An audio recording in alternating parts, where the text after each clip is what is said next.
ทางใดได้เฮือนเจ้าบ่าวคนนี้ เพื่อนไป เฮือนเจ้าบ่าวและสิไปดองมื้อนี้นี่ ไม่เยี่ยมดู ได้ดีเด้อ ดอกคุณยาดอกไปเราใหญ่ในรอบตัวไม่ยังคิดว่าเราคิดว่าจะไม่เจ๊กใจจะเตะคนน้อยโดนหนาวขันบึ้นเจ็บวันตาขันบึ้นดื้อครับมันนี่ก็หัดปัดเลย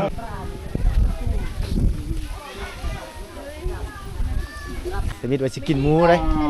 สุดท้ายหมูเพิ่นให้กินงัวอ่ะโก้ยสุก1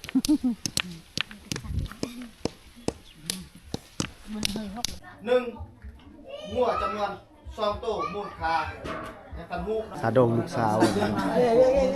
ขาดองลูกสาวมีเงินสดเท่าใดล่ะนี่แหละงานดองบ้านเฮา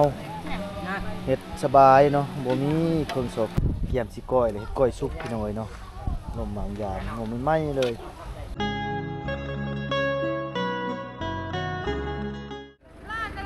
สบายดีท่านผู้ชมที่อยู่ทางในและต่างประเทศเนาะยินดีต้อนรับเข้าสู่ช่องวิถีชนเผ่าที่ดำเนินรายการโดยบ่าวแก้วซึ่งมื้อนี้ EP นี้บ่าวแก้วจะเดินทางไปงานแต่งหรือว่างานดองเนาะของ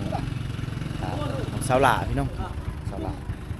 ซึ่งเพิ่นนี่ก็บ่าวแก้วเคยได้ถ่ายคลิปมาก่อนเนาะแต่ตอนนี้เพิ่นได้สร้างครอบครัวแล้วบ่ได้เป็นสาวโสดนะครับส่วนเนาะเพิ่นเอาผัวเพิ่นแหละไปอยู่นำผัวอยู่ชายแดนระหว่างเมืองตัวเองกับเมืองนองแข่งสนเขตเนาะคืออยู่บ้านตุมลีเก่าเนาะนี่ตอนนี้กำลังเตรียมเดินทางอยู่นะครับส่วนทางเจ้าคุกเจ้าเล่าเพิ่นเนาะทางคุกเราเฒ่าแก่เพิ่นเนี่ยฮู้ไปเว้าความอยู่พุ่นแหละคือมื้อนี้ไปดองทางเฮือนเจ้าบ่าวเพิ่นเนาะทางผัวสาวหล่าหลังจากนั้นแหละเพิ่นสิกลับมากินดองอยู่ที่เฮือนเจ้าสาวนี่เฮือนเจ้าสาวเฮือนสาวหล่าเพิ่นเนาะไปติดตามชมกันเนาะบ่าวแก้วจะใส่รถจักรในการเดินทางเนาะคือทางเฒ่าแก่เพิ่นก็ขี่รถใหญ่ไปเนาะไปติดตามชมในพุ่นเลยเนาะอยู่จุดเฮือนเจ้าเบาเลยเนาะเพราะว่าตามทางเกี่ยวบ่อยากถ่ายเนาะถ่ายมันอาจจะยาวเนาะเพราะมันไกลเส้นทางจากนี้ไปประมาณ60กิโลเนาะฮอดบ้านเจ้าเบาเพิ่นเนาะทางไกลเถิดไปติดตามชมกันเป็นอะไรเนาะท่านผู้ชมเนาะตอนนี้เฮาฮอดทางเข้าบ้านตุบลีเก่าแล้วเนาะไปบ่ฮู้ว่าเรือนของน้องลาเพิ่นอยู่ไสเนาะเรือนที่เพิ่นเอาผัวเรือนเจ้าบ่าวเพิ่นเอาไปทำสะบ้านเขาเจ้าบ่าวเขาไปในบ้านเพิ่นเนาะบ้านตุ้มปลีเก่าเนาะบ่าวแก้วก็เคยไปอยู่หมู่บ้านแต่ว่าบ่ฮู้เรือนของเจ้าบ่าวเพิ่นอยู่ไสเนาะไปเขาไปในบ้านเพิ่นเนาะติดตามชมกันเนาะอันนี้คือบ้านตุ้มปลีเก่ากันแต่ว่าคุ้มน้อยนี่เนาะคุ้มน้อยเราจะเข้าไปนี่จะเป็นคุ้มใหญ่ท่านผู้ชมเนาะไปติดตามชมกันเนาะ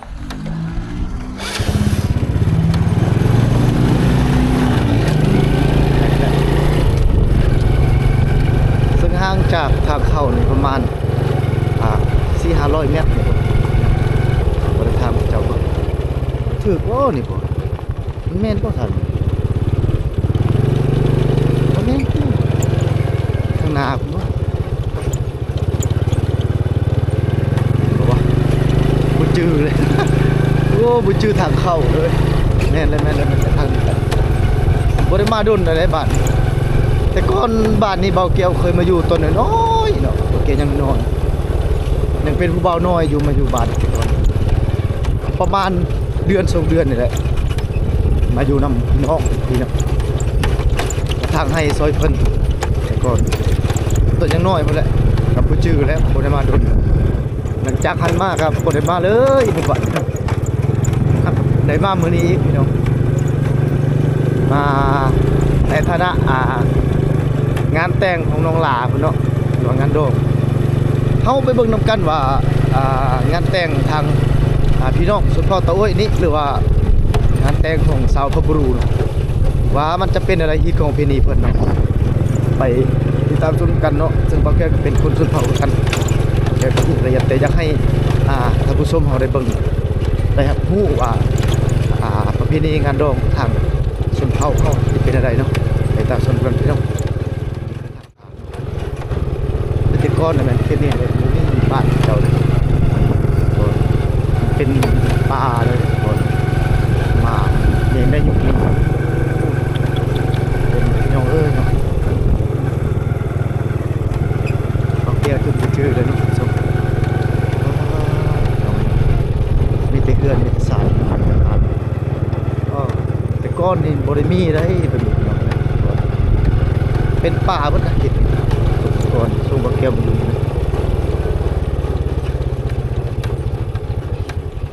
ทางใดได้เฮือนเจ้าบ่าวพุ่นเด้ เกินไป เฮือนเจ้าบ่าวแล้วสิไปดองมื้อนี้นี่ โอ้คุณ เขาไปทางนี้บ่ นี่ทางนี้ก็ได้ทางนี้ก็ได้ โอ้ ลุง อยู่เจชุดพุ่น เออ ขอบใจไปเ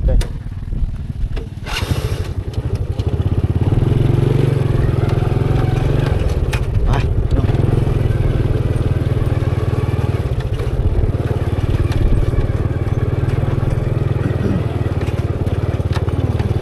มันอยู่เจดุมชุดโอ้เราหามภาพเลยแถวนี้เนาะ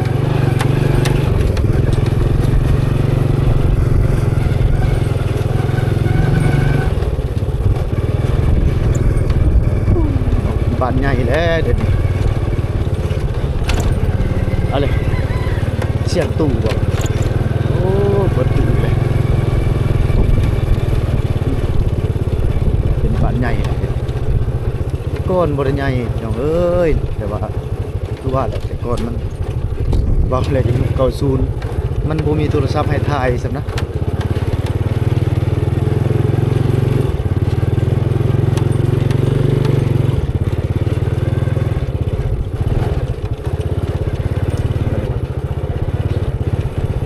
ใส่เล่เฮือนเจ้าบ่าวนี่เลยอยู่เมืองใดอยู่เมืองใดเลยเฮือนเจ้าบ่าวนี่เจ้าบ่าวนี่แหละมาดองมื้อนี้นี่หลังนี้นี่บ่โอ้ยังบ่ทันมาเนาะเจ้าของพุ่นเนาะโอ้หลังนี้นี่เองนี่ ยังอยู่เที่ยง เออ น้อยมันมา เออเพื่อนหลังนี้นี่บ่ เจ้า อืมอืม เพื่อนดัดหัน เพื่อนอันนั้นนะเพื่อนชี้ไหนบ่แม่นเฮือนดาดเด้อเฮือนชี้เลยนี่เด้โอ้คนละเฮือนแล้วผมบอกพี่อยู่พี่ดอกนี่มีทีมงานมาก่อนแล้วเนาะนี่ดิโอ้หลายคันเลยสบายดีสบายดี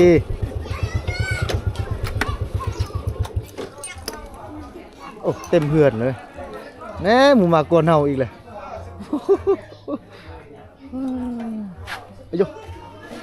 เป็นได้ผู้บ่าวนี่มากวนหมู่เลยนี่เฮือนมันเนาะอันนี้สมเนาะนี่เฮือนเจ้าบ่าวเฮือนน้องลาครับมีรถไทยเขาบรรยากาศภายในบ้านน้ำชมเนาะเป็นหมู่บ้านตุบลีเก่าเนาะโอ้บ่าวเกี่ยวดีใจแฮงได้มามื้อนี้เนาะซึ่งได้มาย้อนอดีตที่เคยมาอยู่อาศัยในหมู่บ้านนี้ซึ่งเป็นเวลาหลายปีที่บ่ได้มาพี่น้องเนาะตั้งแต่ปี2003 2004เนาะได้มาอยู่บ้านนี้เป็นเดือนพุ่นแหละหลังจากนั้นมาก็คือตอนนี้ก็2025บ่ฮู้ว่าจักปีแล้วถือดนหลายเติบพี่น้องบ่ได้มาเนาะมีโอกาสได้มามื้อนี้มาดองน้องลาเพิ่นทำส้มเอ้ยเพิ่นตากข้าวเนาะนี่เนาะแต่ว่าขอโทษเนาะ FC เนาะทางน้องลาเพิ่นบ่สะดวกให้ถ่ายเนาะบ่เกี่ยวอยากถ่ายอยู่ยานนี่เพิ่นล้างผักเพิ่นเฮ็ดอยู่เฮ็ดกินเนาะแต่เพิ่นบ่ให้ถ่ายเนาะอนุญาตนำเพิ่นแหละเพิ่นบ่ให้ถ่ายอู้เสียดายเลยพี่น้องเนาะบ่เกี่ยวก็เสียดายเนาะที่FC ก็บ่ได้เห็นเนาะตอนเพิ่นใส่ชีวิตคู่พี่น้องเนาะมาเห็นแต่ตอนโสดเนาะตอนเพิ่นโสดนี่เห็นอยู่เพิ่นได้เข้าคลิปเบาแก้วนี่ประมาณ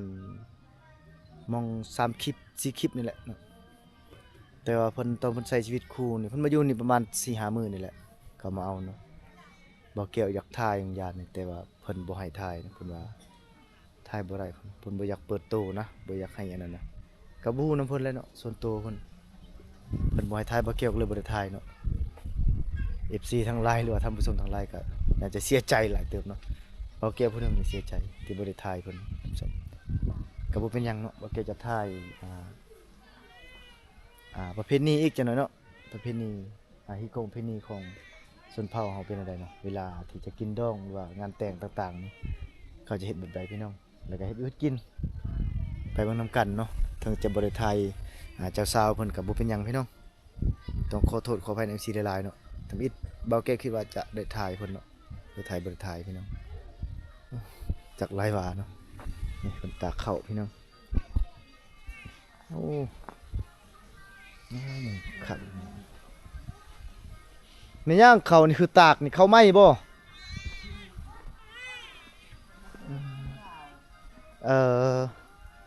แสดงอยู่เกสโลนะแกเดี๋ยวโซตะไหม้อ่ะเดี๋ยวเตียกนึงดิอีโมโซตะไหม้อ่ะเตียกนึงดิโซติอ่ะบ่แห้งกี่ดาวเอากล้องหนังซีเลยดิชีเยาเหรอเพิ่นบ่ได้ต่ำเลยเพิ่นสีเอาพี่น้องเนาะเพิ่นตากไว้สิ เลยมาเบิ่นมาชอบมะม่วงในเอ็ดตัวนาไกก็ชอบมะม่วงในเอ็ดไอซี เกียเนี่ยมะกอลบ่ชีมานมาคันแหละมะกอลบ่เตกลูโอ้แลกตัวเซาะเลยดิคิดว่าเอ็ดประไตดิกระสอบหนึ่งโตเข้าโลหนึ่งข้าวสารให้เขาเนาะเพิ่นแลกใส่เข้าเลยเวลาสีเพิ่นบ่ได้เอาเงินแต่ว่าคันเป็นญาติพี่น้องเพิ่นบ่ได้เอาเงินจักกีบเนาะนี่อันนั้นก็ตากเขาคือกันได้หั่นน่ะโซน่าแกอันนี้สิตากเขาหน้าพี่น้องเนาะเบิ่งส่วนครัวส่วนผักเพิ่นท่านผู้ชมบ่ได้เห็นเลยเซอยู่พี่โดนโอ้ส่วนผักงามเว้ยส่วนผักส่วนครัวเพิ่นเฮ็ดยังตากข้าวบ่ยังตากอยู่เนาะจนเดือนหนึ่งเลยยังตากข้าวอยู่ ก็เลยว่าจับไปซีเลยบ่แม่นเนาะตากข้าวใหม่เนาะข้าวหน้าโอ้มีหน้าเฮ็ดอีกบาดนี้มีหน้าเฮ็ดเด้เพิ่นตากข้าวท่านผู้ชมเนาะเฮือนเพิ่นนี่มีกกมีอีกห่มขนาดผมซูมเย็นท่านผู้ชมเนาะทางลุงซีอยู่นี่เนาะเอาเขามาตากท่านผู้ชมผู้ใดนี่น้องชายบ่ร้านเนาะตากข้าวท่านผู้ชมข้าวหน้า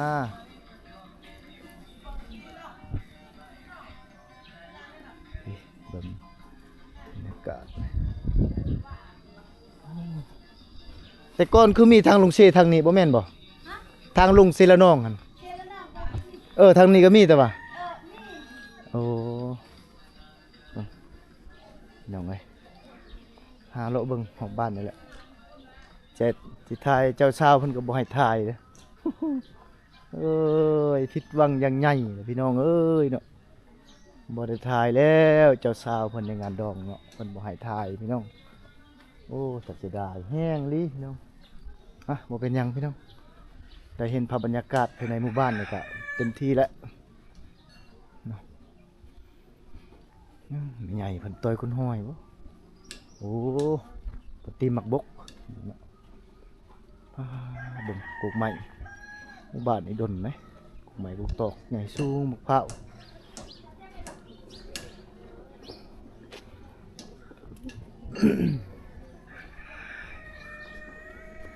เฮ็ดยังไม่ใหญ่ตีมักบกบ่เต้ทางกายตีมักบกเอาไปขายบ่ตีเอาไปขายเอากินไอ้ตัดไอ้จ้าเอาไปขายพี่น้องใหญ่เพิ่นตีมักบกล่างให้อ่านไปไว้บ่รู้ละเฮ้ย เฮ้ยตีมักบกไปขายพี่น้องไปกลับไปที่เฮือนเจ้าสาวขึ้นไปเบิ่งพิธีเพิ่นเนาะที่ของพิธีเพิ่นเป็นอะไรเพิ่นต้อนรับอะไรโอ้เนาะฮัดเยี่ยวหนึ่งนะฮัมคือกะกันนาโยงต่อหนาคือโยงสุดท้ายฮัมหน้าไม่เปื่อยนี่หมอกหลักนะตึกนี่หลักโอ้ đi cầu biết mấy là độ đi cầu cái này Nó đi cực nữa. Cắt lên đi cầu tệ.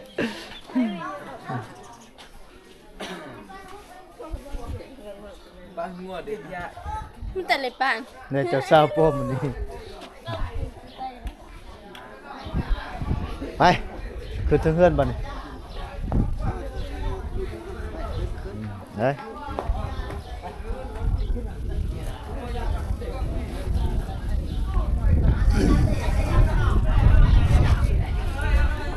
ไอ้สิถ่ายเจ้าสาวเพิ่นบ่ให้ถ่ายสำแล้วเลยทิ้งกล้องไปยาวๆๆแล้วจบบ่เห็นเจ้าสาวแล้วบัดนี้ บ่เฮ็ดจะชาติ บ่เห็นเลยเจ้าสาว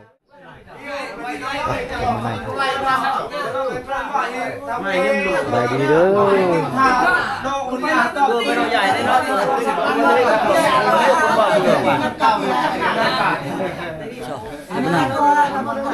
nhà cái nhôm cái chắc bị nhiều tận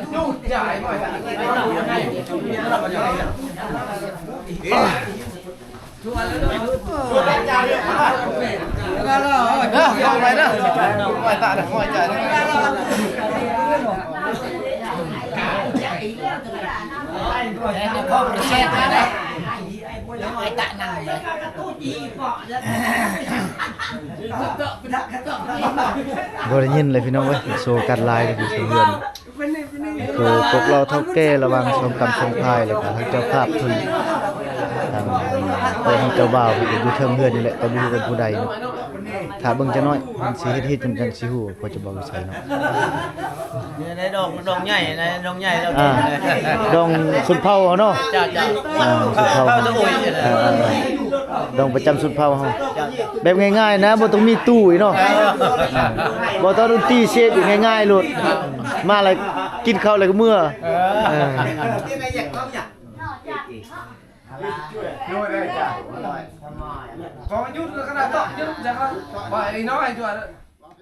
ใครย่อยงมนั่นไล่เบเจงตึ๊บได้กดได้บ้านนอกกันแต่มัน อ้าวนอนยามหมวยที่หมวยกันละนอนอ่ะงอยละอีกพี่น้องนี่ยังคิดว่าเราคิดว่าจะไม่เจ๊งจะเตะ Nghe vui quanh nó cười Bút kita. bút đó đi vô chữ ăn tôi chê tôi đi nhà đi mà rằng nhà rằng lên bút bản chê cái nào bút nào đi mà nàng bút nào ta bơn và ôm nhá rồi ya phê nhầm rằng nhằm thúc để gần nhằm đuổi sẽ đây ประมาณนี้ครับเนาะ nói rồi nào khăn bút trên bản ta khăn bút đưa không phải đi cái hồ hạt bắt lử tay lắm đi tụ cái tệ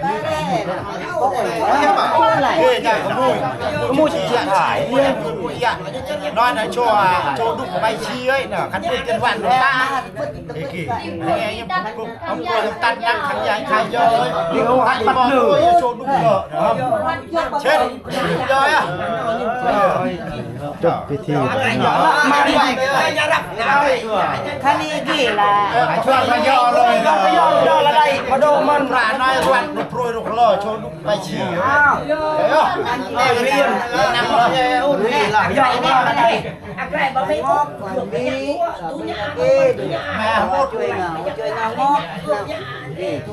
ไม่ตัดไม่ยากแบบปลาเลือดเกลือลง đi bằng lại nè lốp đi มันนั่งเลยไปบนอย่างว่าเราตักไปวันเลี้ยวอ้าย โอ้น้อยหรือใหญ่เด้อ น้อยใหญ่จบคนยังมองเลยนี่กี่ต่อ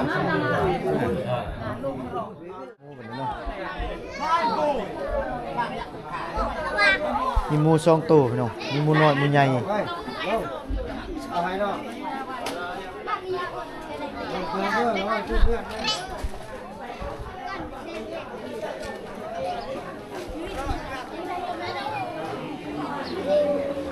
ใ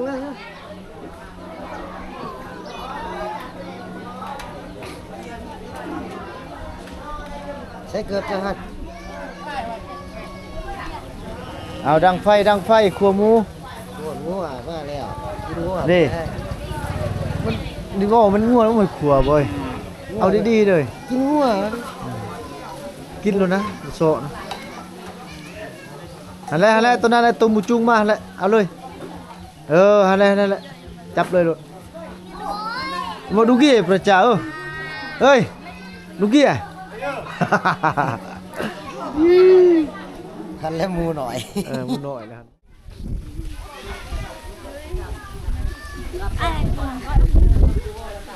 โอ้มันนี่มันทำไมตะแกงไหนอยู่จ่าล่ะ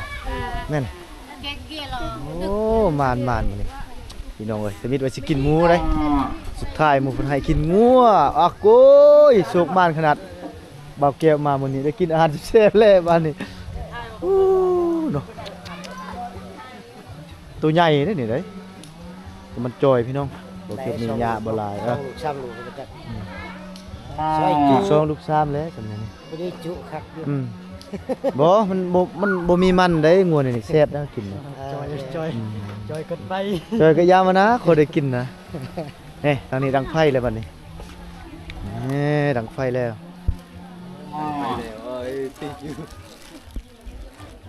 หายางรถนะเลยไม่ใส่นะ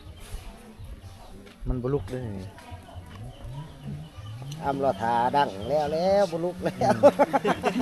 แล้วเลยอำรถทาแม่นว่าอำรถทานี่ อำรถา เอาดีๆเลยจักเป็นรถทาอีหยังนะ รถา คุณนะไปเอายางอยู่บ่รถของคุณนี่นะยางยางใน อันแล้วสิหามอบเจ้านะเขามอบเจ้า เป็ดยางตู้บ่รถวีคันๆกูโดดไอ้ติวน่ะเล่นกัน เป็นไรวิทย์ ปอบ่รถ เลยมวยในเหรอวิทย์เอาอ่ะที่มันดีนะเนาะยุดโกรมวยในเดี๋ยวมันโซ่ มีแต่พวกทากินบ่นั่นนี่ ให้วัดชาติ เกียมซอยจุเลยผู้นี้ยังโหดได้กินนี่ เร่ง กินฮอดปอดดิบผู้ใดนี่ ธรรมดา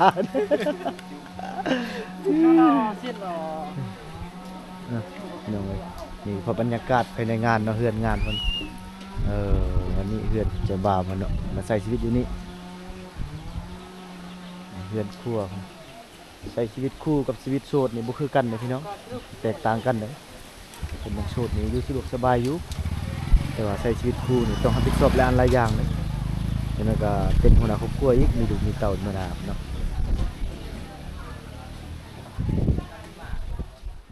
คักเนาะ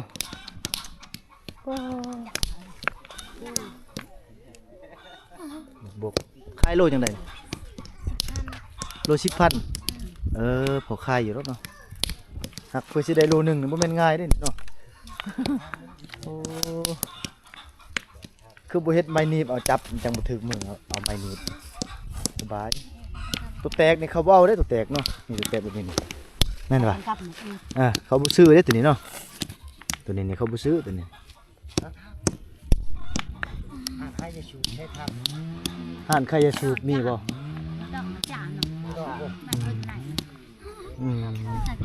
แบบเมทัลนี่ก็ตีคือกันนี่โอ้เมทัลนี่ได้ลายแล้วเนาะเอาขอบใจ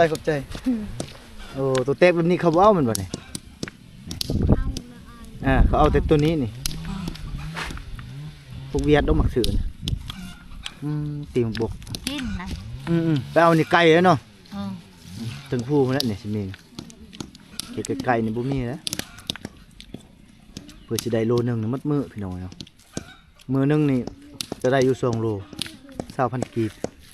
เอาบ่ได้ซื้อเกลือเป็นนัวแหละเวลาว่างๆมันก็บ่ได้ก้นเนาะนี่พักผ่อน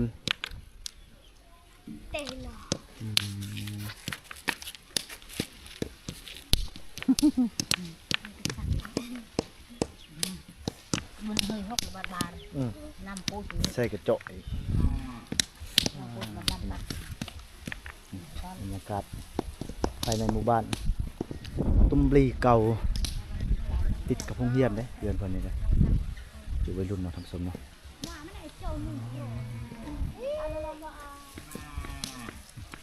นี่แหละไปดองเลยมีโอกาสได้ถ่ายครับบรรยากาศภายในหมู่บ้านทำสมเนาะโชคดีขนาดได้มื้อนี้เด้เห็นชาวบ้านเขาเจ้ามีกิจกรรมหลายอันหลายอย่างอยู่เนาะ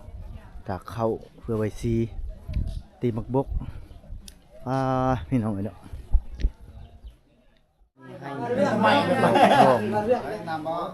คาวัวลูกสาวเพิ่นว่าคาดองลูกสาวคาดองลูกสาวมีเงินสดเท่าใดล่ะลืมหัวประเอกถูกมี5ล้านประ10ล้านก่อน10ล้านเนาะแต่ว่าอีก5ล้านมันประมาณ30เดือน4ทอกต่ออีกเนาะเป็น15ล้านรวมมูลค่าแต่มูลค่าทั้งหมดแท้ๆถึงอยู่150ล้านเนาะเพราะยังติดนี้ยังปัด1,000เนี่ย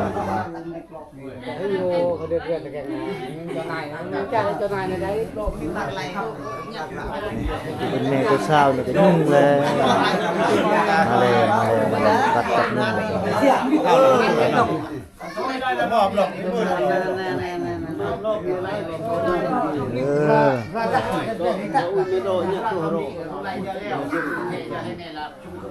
ก็เพราะนานับตะประโบเลคุบแหละเอาละ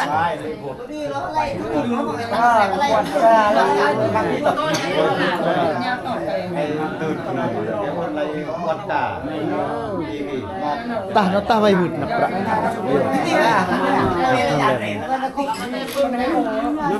มักปัดตัวนั้นอันนี้มีเงิน10 ล้านคงแล้วสาวเลี้ยงมาแต่น้อยจนใหญ่เนาะนับตัวใบอีกโกนดีกี่ได้เอามาลูกไปก็น่ากระจายนึงก็น่ากายหมื่นแม่นแหละบ่นับบ่ได้ต้องได้นับเบิ่งก่อนอันนั้นบินก็บินอยู่ลานมันนะแม่นแหละไข่มันเดียวนึงนี่จ่ายค่าดอกหมดพี่น้องเอ้ยพี่ยังขับแล้วมันนี่แหละงานดองบ้านเฮาเฮ็ดสบายเนาะบ่มีเครื่องสอบเครื่องเสียงบ่ได้จ้างไผมาเซฟอีกเฮ็ดง่ายๆมาแล้วก็คันมีงัวก็ลมงัวปึ๊บมีงูก็ลมงูปึ๊บกินหลังจากกินแล้วก็พากันกลับเนาะเพราะว่าเฮ็ดของพี่นี่เพิ่นก็เฮ็ดแล้วแต่เช้าพุ่นเนาะหลังจากเฮ็ดของพี่นี่แล้วก็มากินอยู่ทางพี่เนาะนี่ทางแม่บ้านเพิ่นก็อิ่มน้ำสำราญแล้วตอนนี้ตอนมึงใหญ่เลยปั้นอันนี้ปั้นข้าวพี่น้องปั้นข้าวมันกินเนาะเพราะว่าอาหารที่เราเฮ็ดยังบ่ทันแล้วปั้นข้าวก่อนเพื่ออุ่นท้องไว้ทางนี้ก็แผนกซอยนี่โอเคเด้อนี่แผนกซอยอันนี้ซอยซีนซอยแม่ทางแม่ครัวเพิ่นนี่เกี่ยมสิก้อยเลยก้อยสุกพี่น้องเนาะนมบางอย่างนมใหม่ๆเลยเนื้องามๆนี่แซ่บๆพี่น้องเฮ็ดงานละฮัดกว่าแล้วเฮาเนาะงานบ้านเฮาสะดวกสบายพี่น้องบ่ต้องไปยุ่งไปยากไปเซาตุเซาตั้งเซาเต้นเนาะบ่ต้องซื้อเหล้าซื้อเบียร์อีกง่ายๆโดนเฮ็ดนะสบายๆตามฐานะที่เฮามีเลยเฮามีบ่หลายก็เฮ็ดซ้ำนี้แหละพอแต่แล้วฮิตแล้วคล้องพอแต่อยู่นำกันได้พี่น้องเอ้ยบ่สำคัญดอกเรื่องเงินเรื่องคำเนาะเรื่องเรายาปลาเปียงบ่สำคัญดอกพอแต่อยู่นำกันได้เพิ่นว่าหลังจากกินดองแล้วนี่ก็มื้ออื่นมื้อก็เพิ่นกลับไปกินดองอยู่พ่อเฒ่าแม่เฒ่าพุ่นเด้เนาะทางเจ้าบ่าวไปหาพ่อเฒ่าแม่เฒ่าก็ตอนนั้นก็ต้องได้กินไก่พี่น้องเนาะกินเราให้ไก่โตเด้ของมันเด้เราให้ไก่ต้มเด้กลับไปทางเฮือนพ่อเฒ่าแม่เฒ่าเด้บ่ได้มาบ่คือมาทางเฮือนเจ้าบ่าวเด้กินงัวกินควายพี่น้องเนาะไปทางเฮือนเจ้าเช้าก็เราให้ไก่ต้มแล้วแหละมื้ออื่นนี่ก็มีผู้รับใช้ยังเลยจุยาจุยังเลยให้เคยเนาะตามประเพณีบ้านเฮาหั่นแหละก็ประมาณนี้พี่น้องเนาะจังได๋เฮาสิกินข้าวเนาะกำลังสิเฮ็ดอยู่ในกินนี่กำลังสิปรุงอยู่เนาะสำเร็จแล้วก็ปรุงแล้วก็เฮ็ดอยู่เฮ็ดกินตอนนี้อ้ำรอทางกินข้าวกินน้ำแล้วก็สิได้กลับพี่น้องเอ้ยเนาะตอนนี้ก็สิบ๊ายๆในจังน้อยเนาะช่วยป้าเพิ่นเฮ็ดกินเลย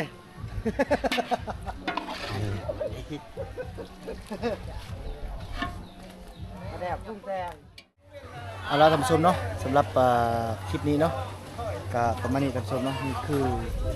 ภาพบรรยากาศหรือว่าฮิตของประเพณีในงานแต่งหรือว่างานดองของพี่น้องชนเผ่าบรูเขตชนบทในลาวใต้เนาะ